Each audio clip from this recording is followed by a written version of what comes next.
Hey moms, it's Laura Ollinger. Welcome to the Positively Healthy Mom podcast. Because there's no manual for the hardest job in the world. Hello and welcome to the show today, to the Positively Healthy Mom. Today's guest is Saleema Noon, who is a sexual health and empowerment educator. I'm so excited. So Saleema, say hello to everybody. Hello, everyone, and thank you, Coach Laura, for having me on the show. Absolutely. So today is a big, juicy topic. We are going to be talking about sexual health education. And where should we get started? Because I know you're a big advocate about starting kids young, like in kindergarten. And my listeners are, the tweens and teen audience. And so why don't we just start there if we could, if you want to give maybe a quick background, why are you in this field? How did this get started? And fill us in on what we need to know. Sure, no problem. Well, as you told your listeners, Laura, I am a sexual health and empowerment educator. So on a day-to-day basis, I go into schools, primarily elementary and middle schools, and I'm invited by parents to do a workshop for them first. And then that's followed by a series of what we call body science workshops, sexual health workshops for kids in kindergarten all the way through grade 9. I know it's not your typical career choice, but I tell grade 7s that I'm working with that when I was their age, my plan was to be, my plan A was to be a backup dancer for Madonna. I learned pretty quickly that wasn't going to pan out. So I thought I'd be a teacher. And in university, I took a number of different family studies courses, including one on sexual health, and really got interested in the topic. And then did my thesis research interviewing teenagers about their experience in sex ed. What they told me was that it was pretty much useless to them because what they were wanting to learn about wasn't addressed. The timing was off. It was relevant to their life. And this was back in the late 90s. It was even before, them living most of their social lives online. So there was a disconnect there. And it got me thinking, we need to get into schools a lot earlier and teach preventative, scientific sexual health information to our kids so that they can use that to make really smart decisions growing up that are going to keep them healthy and safe. And of course, a big piece of that is to partner with parents to support them to be their kids' number one source of information when it comes to all things growing up. And so, although a big chunk of what I do is working with students, another big chunk of what I do is supporting parents to have really important conversations with their kids. And whether it's coaching parents to talk about a specific topic, like sextortion or pornography or consent or OnlyFans, or it's coaching parents to talk about sexual health in general, I always break things down into 3 buckets. Here are the things you need to know about this topic. Here are the things you can do around this topic to help your kids. And here are the things you can say. And so I was hoping that you and I today could talk about a few of all of those when parents are talking to their kids about bodies and safety and their online lives and all that good stuff. Perfect. I love those 3 categories. It makes it clean and simple and easy to understand. So should we start with the first one? What do parents need to know? Sure. The parents I work with at all ages, generally speaking, want their kids to be informed and knowledgeable. They know that knowledge is power, and you can't make good decisions unless you have good information. What's more challenging, though, is how do I say it? When do I say it? What do I say? Because let's face it, I don't know what your experience was, Laura, but I certainly wasn't learning about sexual health from my parents over the dinner table growing up. It was just a completely different time, a different culture. And so now, because we didn't grow up with this information, it's not easy and it's a pretty daunting task. The 3 things that I want parents to know when it comes to talking to their kids about sexual health all have to do with protection, prevention, and preparation. Now, I know that the majority of your listeners have older kids, Laura, but for those parents who have younger kids, I always want them to know that little kids are the easiest to teach because they haven't learned yet that talking about sexual health and sexuality are still taboo subjects in our society. So just a quick example, when I'm in, let's say, a grade 1 class, and I tell the kids I'm going to teach them how to be body scientists, I'm going to teach them scientific information about their body, I'm going to teach them scientific words that doctors use. They love that idea. They hang on to my every word like it's the most interesting thing they've never, ever heard. There's no silliness or giggling because to them, it's just really interesting scientific information. By the time they get to grade 4 or 5, however, sorry, in the US, I know you say fourth and fifth grade. That's okay. We I know can what you speak mean. American too. Good thing. Yeah, yeah. By the time they get to, age 10, 11, 12, we call these people the gross meowers because even if their parents have been really open at home, they learn from their peers, from media, and our generally immature sexually immature society that this is something they should be embarrassed talking about. So questions I get from grade 4s and 5s are things like the other day it was, of all the jobs in the world you could have picked, why would you pick one as gross as this? Oh, are you too? Or who convinced you to take this job? They just can't even believe I would want to talk about sex all day. That's a natural phase of development. But as much as possible, if parents can start talking early when our kids are open to learning this information and excited to learn about it, it'll just make our job easier as our kids move through that more uncomfortable, awkward, embarrassed phase. Now, the other thing I want parents to know, that the second of three things I want them to know, is the bottom line is, and this is true especially for older kids, preteens and teens, if we don't teach our kids, someone else is going to do it for us. It's not a question of if our kids will be exposed to pornography, it's when.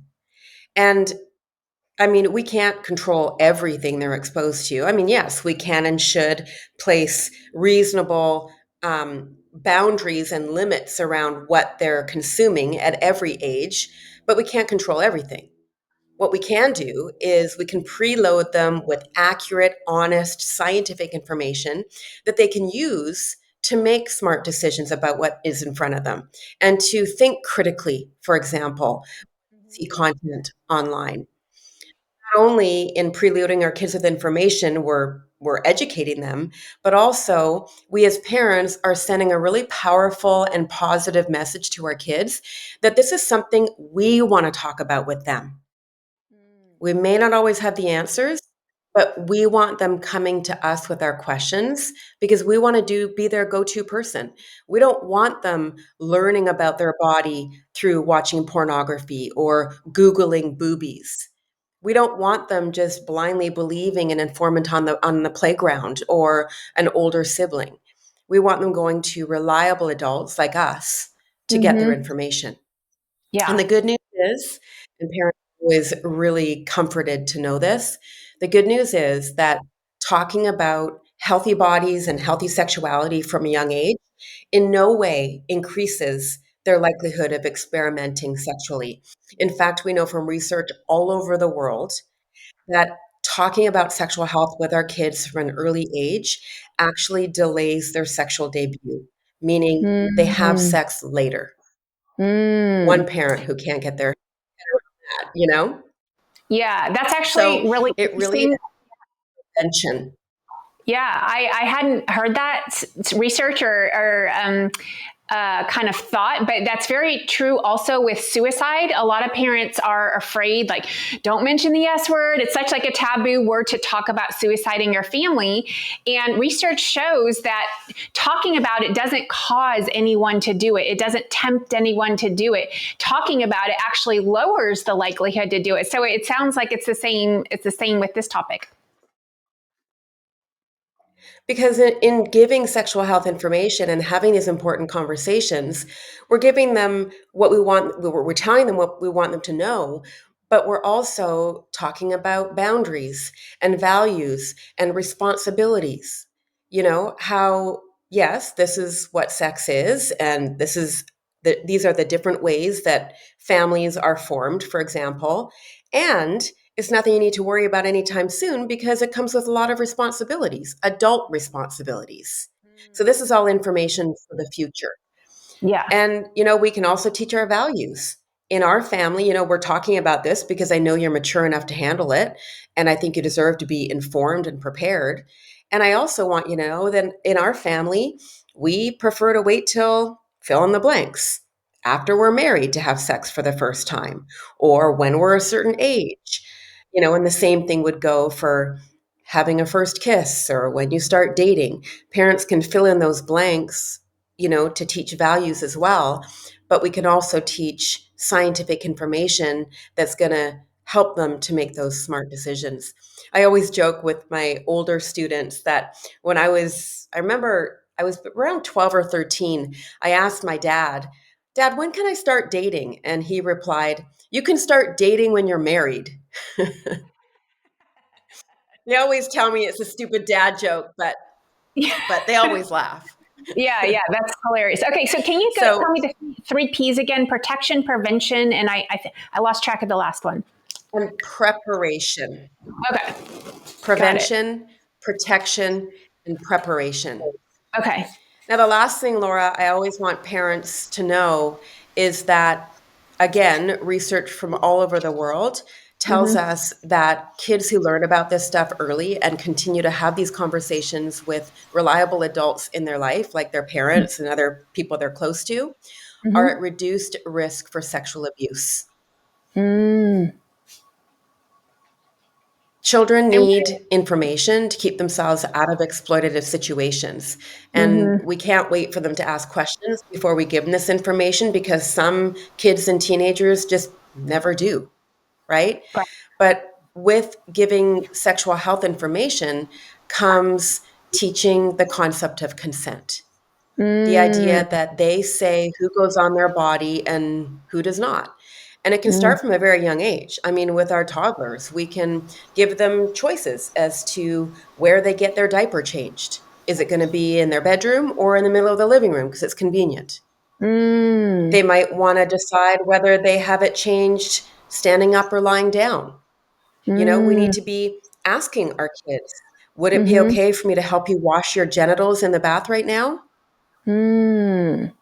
Interesting. Wow. And another one that really resonates with me because of how I was raised is, you know, well, when I was younger, my parents had dinner parties. Before I went off to bed, I was expected to go around the room and give every single person there a kiss and a hug goodnight. Yeah. Whether I knew them or not, whether I felt like it or not, it was just a polite thing to do, right? Now, don't get me wrong, I'm all about teaching respect and good manners, but we need to ask our kids, how do you want to say goodnight to our guests? Mm. Yeah. Is it going to be a hug and a kiss? Maybe. But maybe it's just going to be a high five or a handshake or a simple good night, nice to meet you with some eye contact. But just in giving our kids those choices, we are teaching them that they're the boss. It's what we call bodily autonomy, that they have a right to their personal space. And it's kids who learn from an early age that they have a right to that are going to be just finding it way easier to practice consent in their future relationships. And when our kids are in middle and high school and are entering some of their first relationships, we Mm-hmm. want them to understand that, right? That Yeah. concept of consent is key. I see. And that's where that empowerment piece comes in, it sounds like, which is so important, and not just in person in those young first relationships in, middle school or high school, but also, the whole online world can be incredibly scary. I actually just got educated. I went to a seminar about, sex trafficking and, how much of that just happens where it's so subtle, kids don't really realize what's going on. Like, oh, this person's being nice to me, or they this, and then before you know it, and this is all virtual. It's kids from around the world, but they're being guided by adults online to do these things, and then the sextortion comes into play. If you do, then they start to make threats. If you don't do these things, I'll expose you. And, that can lead to some very severe life ending consequences. Is that something that you educate on as well? Absolutely. That'll be a whole other podcast topic, Laura. We could do that another day. But that is a really good example of a terrifying yet real subject that parents need to be talking to their preteens and teens about today. And with that comes educating our people that, your body is the most special, important, private thing you own. And when your body is the most private thing there is, and the internet is the most public space we have, the two don't go together. Right. So if someone starts asking you for photos of your private body, just know that that's not okay and come Hmm. talk to me about it. Yeah. The And even concept if of you consent really applies. Right, right. And even if you think, oh, that would never happen to my child would never do that. It's, you got to play it safe on this topic, and it's better to be really proactive. I assume you're agreeing with that you just have to, because so many of us live in a bubble. Absolutely. Oh, it's safe to go to Target, it's safe to go to the mall, it's safe to go to the grocery store. And so therefore my child on their iPad or their phone is safe, right? And parents, because we were not raised during this time, we're not fully aware of all the threats. A lot of us are still unaware, unfortunately. So this is the type of thing that I'm so happy and thankful that there's people like you out there speaking to large audiences and informing them of these things. Okay, so what's next? What else do parents need to know? Or if we want to move on to So the do, smart things to do. Yeah, let's move on to smart things to do. So, like I said, it the majority of parents do want to talk about this stuff. They know it's important. They want to be proactive, but then how, right? Well, there are a few key things I suggest that parents don't do. Why don't we start with those? So the first one is don't ambush your kids. So don't walk into their room when they're chatting with their friends or playing a game they love and say, "Hey, we need to talk." No one wants to hear those words, right? yeah, So we need to yeah. pick our time really carefully. I Mm-hmm. also strongly encourage parents to not ask personal questions, Mm. especially around sensitive topics. It's going to Okay. shut our preteens and teens down because they're going to interpret that as you trying to pry into the details of their private life. So Mm-hmm. don't ask personal questions. Okay. These next two are what I am personally guilty of as I raised my stepdaughters. Uh-huh. Uh, don't talk too long. Mm. So keep it 2 to 5 minutes for a conversation about something you want to talk about, Okay. max. But have lots of these little conversations. Mm-hmm. And also do more listening than talking. Okay. So don't Tell us a talk little too bit about much and don't talk too long. that. So we have so much to learn from our kids. We really do. And so ideally, we would ask a question, we would ask for their thoughts in a really general way, and then we would let them talk. And this is when we get into what we can do to have engaging conversations. Let them be the expert. They love sharing their wisdom with us, right? So pick an opener. So, for example, you could say, I was reading an article the other day and it said that the majority of preteens has seen pornography before. Does that sound accurate to you? Tell me more about that. So we're asking a general question. We're asking for their insight. We want them to teach us, and that's going to keep them talking way longer than we need to talk or you're not watching porn, are you? That's going to get you nowhere. So we need to use effective conversation starters that really position us as being curious, right? Yeah. You know more Yeah. about this than I do. You're the teenager, so teach me. Now, another thing we need to do when we're talking to our preteens and teens or kids of all ages is to be honest. Just be honest, because that is going to help them to trust you as a credible source of information. A quick story. Years ago, a friend of mine called me after drop off. Her daughter was in grade 4 at the time. And in the chaos of getting to school, carpooling, they were listening to the radio. And her daughter asked, "Mom, what's a hoe?" Short form for the word whore, derogatory term for a sex worker. And my friend, understandably, had no idea what to say, nor did she feel like getting into it right then and there. And so she just very calmly replied, "A hoe is a gardening tool." Wow. I mean, yes, I So could see now, like if you're, taken yeah, aback, there's no time to understandable. answer. You're in shock. You just have to give an answer. Like I'm sure like things like that happen all the time. And you're just like, whoa, I wasn't ready for this. Yeah. Exactly. So understandable, but she was calling me to make sure her answer was okay. My concern though was that if she's asking her mom what a hoe is, her friends are asking their parents what a hoe is, and there's going to be one brave parent in the group who's going to tell the truth. So she's probably going to learn what a hoe really is on the playground at recess.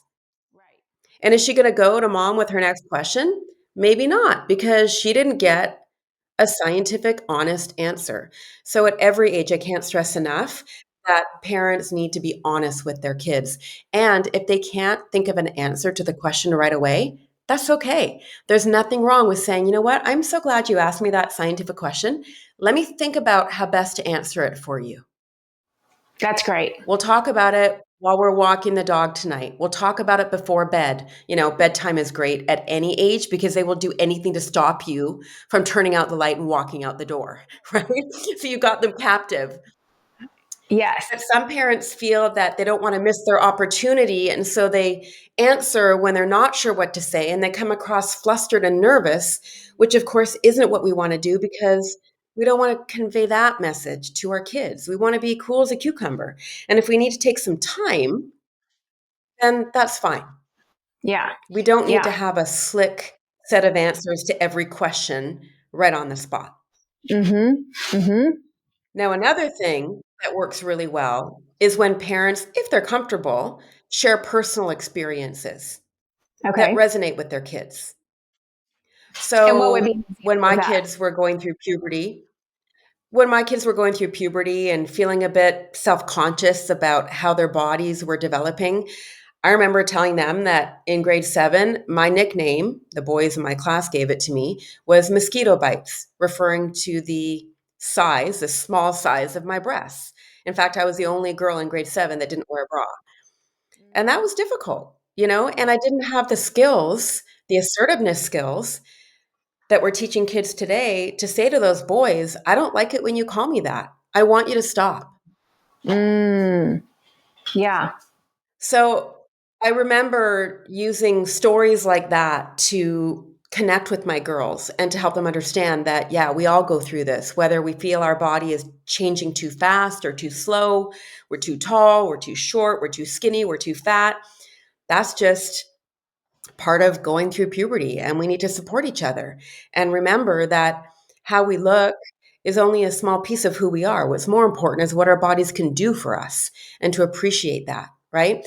So again, if parents are comfortable, and I respect that everyone's comfort level is different, sharing experiences like that. When our kids get to be in the teenage years, it can progress to sharing experiences about relationships and breakups and maybe even first sexual experiences. We don't need to get into details, but what was that like for us? And I find that preteens and teens really appreciate being let into our lives in that way. Mm-hmm. Mm-hmm.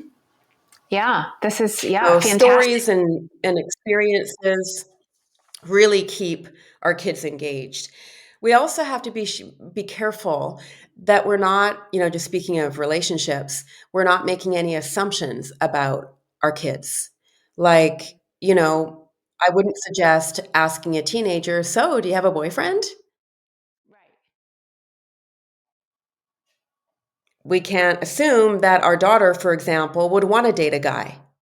Right. Right. We need to choose more inclusive language to say, well, first of all, I wouldn't just come out and say, "Are you in a relationship?" I would say, "So, are many people your age in relationships these days?" When I was your age, we didn't really have boyfriends and girlfriends. Yeah. But when we are asking questions, we got to make sure we're inclusive to say, "Are you in a relationship? Or do you have a partner? Or is so and so wanting to be in a relationship rather than do they wish they had a girlfriend?" You get Right. what I'm Yeah. saying? Oh yeah, there's zero rapport there. It's if you're just totally, we can't do that. So okay, so what about the conversation piece? What are the things that we should say? And that was an example actually of Yeah, what this is the fun part. So yeah yeah. So what else is there? yeah, Anything I else? always like to I always like to start out with what not to say. Parents quite find that quite entertaining, and it's also, I'm not exempt. I mean, I teach this stuff, and I can think of a few of these phrases that I've used in my parenting. But there are certain things that will shut a conversation right down, and that's not what we do want to do, of course. So I would never suggest for a parent to say, for example, "You're too young to know that." Oh gosh, yeah.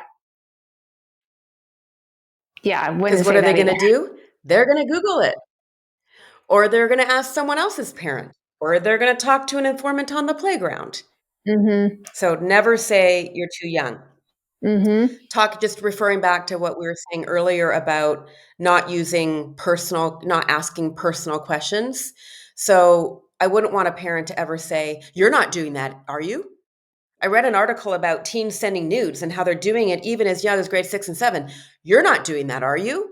Right. That accusatory tone, it's just going to shut them down immediately. Yes, And then they're probably just going to lie if exactly. So right there. again, Yeah. Yeah.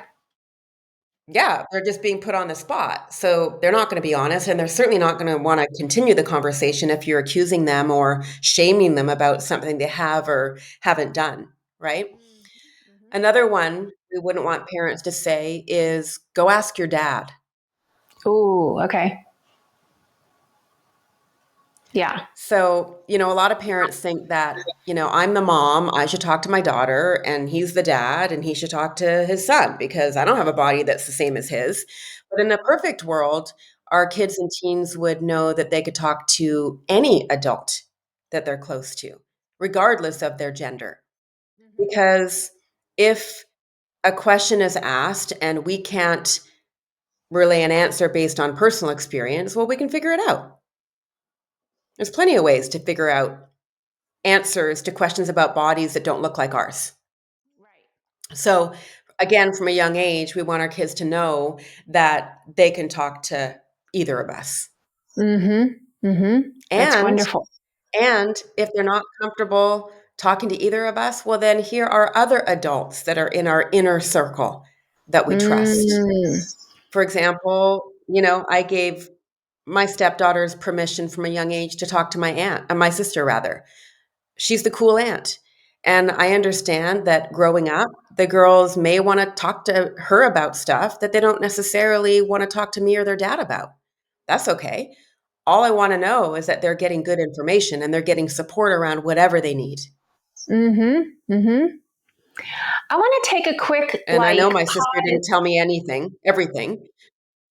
Yeah, right. Which is fine. Yep. She need to keep their trust. But I want to take a quick pause because I just imagine my listeners, some of them are probably like, oh yeah, I'm doing all the things right. I'm doing it right. I'm doing it the way the expert is saying here. And there's other ones that I'm imagining are like, oh, this is still too weird. It's too scary. It's too uncomfortable. And I would love to hear your thoughts on that. I once had a friend who taught me something she had learned, and I've kept that information with me ever since, and I've used it with my own kids, which is she talked about, talking about the body parts from a very young age, even, from the time they were babies. And she's like, you guys, it doesn't have to be weird. It's just like your elbow or your knee, right? And then going through the body parts.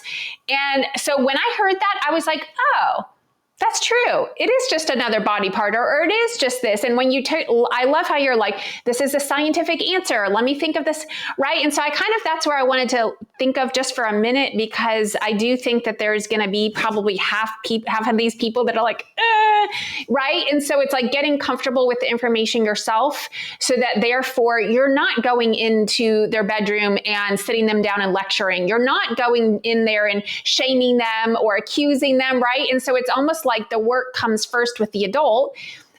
in order to prepare themselves to be able to feel comfortable and open to not do these, the kind of wrong way and do the right way. So do you have any thoughts about that? Yeah, you're absolutely right, Laura. I totally understand and respect that for lots of different reasons, not all parents are comfortable with this. And even if they are comfortable, they don't know where to start. And it's never too late. I can't stress that enough. There are so many great resources that parents can lean on. I say, call in your B team. Your B team are, the cool aunt, the great book that you picked up on Amazon, the workshop that you signed up for, online resources. Just one that comes to mind right away is called amaze.org. It's a collection of 2 to 3 minute animated YouTube videos on all things to do with sexual health and relationships. And parents can explore these resources first to get used to the material, get a script, and then talk to their kids. I've got a hour-long free webinar that parents can watch on demand. It's called What Not to Say When Talking About Bodies and Online Safety and What to Say Instead. It's kind of an extension of what we're talking about today, but it gives parents a script as to, okay, here's how you can explain, for example, what sex is. How you can explain to a teenager why the decision to be in a sexual relationship is such a major one. Here's how you can teach your values around that. So parents aren't alone. And if they can access resources that are available to them, there's lots on my website. I'll make sure I give them that address a bit later. Then they can get used to the language and the content first and then have those conversations. Okay, so before we wrap up, is there anything else that you'd like to share that would be important for the moms and parents to hear today? Yeah, I just wanted to, why don't we end our conversation by focusing on what parents can do to have really engaging conversations about sexual health with their kids. And Perfect. it's often, you know, what's really key is having a good conversation starter. So to give you an example, with my own kids, I would often start an important conversation about something I wanted to address with them with, this might be too much information, but I feel like you're mature enough to handle it.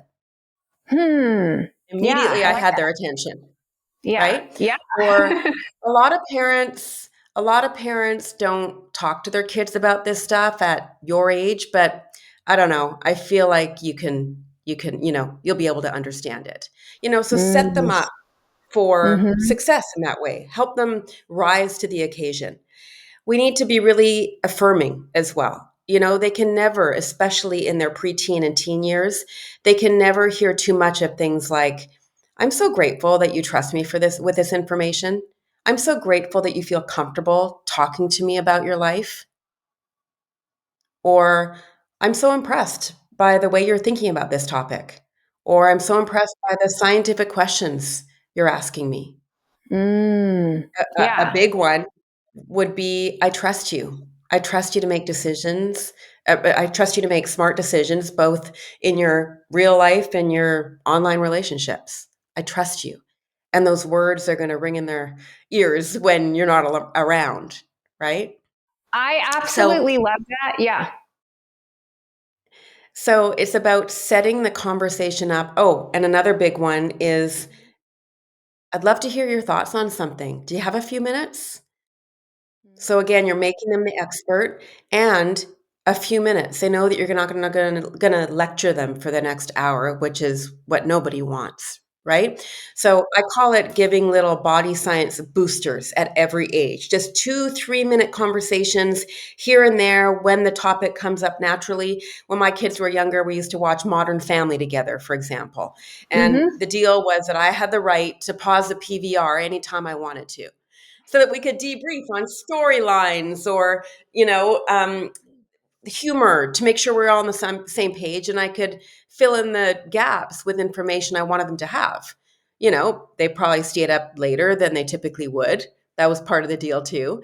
But it was a great opportunity for me to make sure that I could give them the information I wanted them to have in a really fun and unintimidating way. Right? So taking opportunities like that, when something relevant is happening in your family or sharing a TikTok video, we can, again, give those body science boosters to normalize the topic in our home. And I think that honesty also goes a long way, even with teenagers. For parents who may not feel super comfortable talking about this stuff and feel like they kind of missed the boat, um, you know, tell your teen. I was listening to Coach Laura's podcast today, and I have to say, I haven't done a lot of talking about sexual health with you. And looking back, I wish I started earlier. Maybe this is because I didn't learn about this stuff from my own parents, so I feel uncomfortable, but I know it's important. So I want you to know that I'm here for you. You can ask me anything, and if I don't know an answer, I'll get it to you. Mm-hmm. Mm-hmm.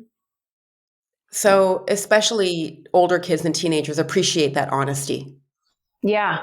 Yeah, I think that's great. I mean, it's all about, building that connection, building the trust, the open communication, the lack of judgment, the being curious, not critical. I think this just goes so far with that relationship, all these conversation pointers and the do's and the don'ts that you're giving us today. So this has been fantastic. Where can people find you going forward? And I know you have an offer for the listeners, so tell us about that. Yes, so I have created a resource for your listeners, Laura, and I'll make sure that I give you the link to that so you can put it in the show notes. And as well, I invite your listeners to subscribe to my newsletter where every 2 weeks they'll receive a Smart Things to Say resource that will follow up on all the things that we talked about today in terms of when it comes to any topic to do with sexual health or online safety or growing up. Here are the smart things you need to know about it. Here are the smart things you need to do about it. And here are some smart things that you can say. So it breaks down intimidating topics in a really simple way for parents. So I invite them to subscribe to the newsletter. But I think the easiest way for parents to access some free resources that I have for them, as well as learn more about my workshops, is go to my website, saleemanoon.com. And they can also find me on Instagram at Saleema Noon Educators. Perfect. Okay. We'll be sure to put all those links in the notes. Saleema, this has been fantastic. I feel like I personally learned so much from you today. And so I know my listeners probably did as well. So thank you. And I hope everybody signs up. I know I'm going to sign up for your newsletter, and I will be sure to spread it around to all my friends. Sounds great, Laura. Thanks for having me. It was a lot of fun to talk to you. Fantastic. Likewise. Take care. Thank you for listening to the Positively Healthy Mom podcast, because there's no manual for the hardest job in the world. Don't forget to subscribe and share with your friends.